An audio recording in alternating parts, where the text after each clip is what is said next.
Roman 3. Barron Field's Poems by Charles Lamb. First Fruits of Australian Poetry. Sydney, New South Wales, printed for private distribution. Whoever thou art that hast transplanted the British woodnotes to the far-off forest which the kangaroo haunts, whether thou art some involuntary exile that solaces his sad estrangement with recurrence to his native notes, with more wisdom than those captive Hebrews of old refused to sing their Sion songs in a strange land, or whether, as we rather suspect, thou art that valued friend of ours, who in thy young time of life, together with thy faithful bride, thy newly wedded flower, didst, in obedience to the stern voice of duty, quit thy friends, thy family, thy pleasing avocations, the muses with which thou wert as deeply smitten as any.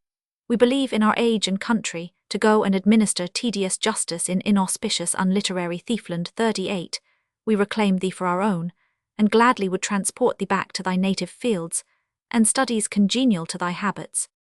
We know a merry captain, and co-navigator with Cook, who prides himself upon having planted the first pun in Otaheite. It was in their own language, and the islanders first looked at him, then stared at one another and all at once burst out into a genial laugh.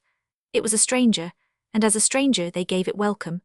Many a quibble of PG 233 their own growth, we doubt not, has since sprung from that well-timed exotic. Where puns flourish, there must be no inconsiderable advance in civilization.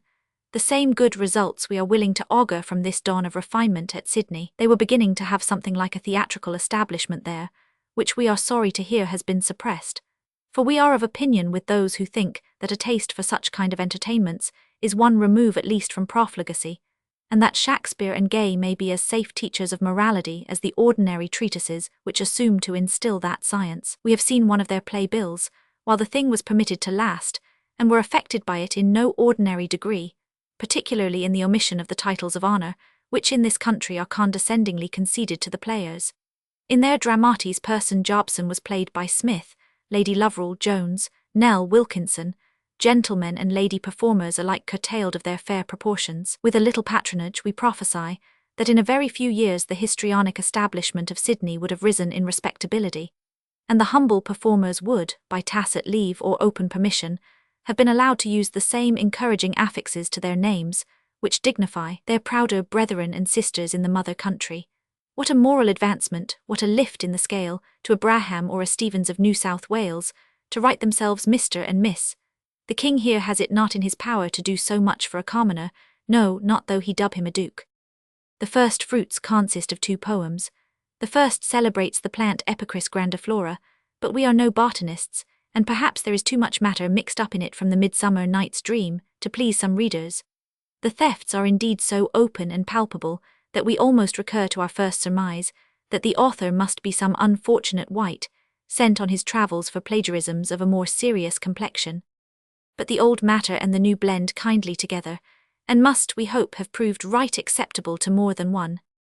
We select for our readers the second poem, and are mistaken if it does not relish of the graceful hyperboles of our elder writers.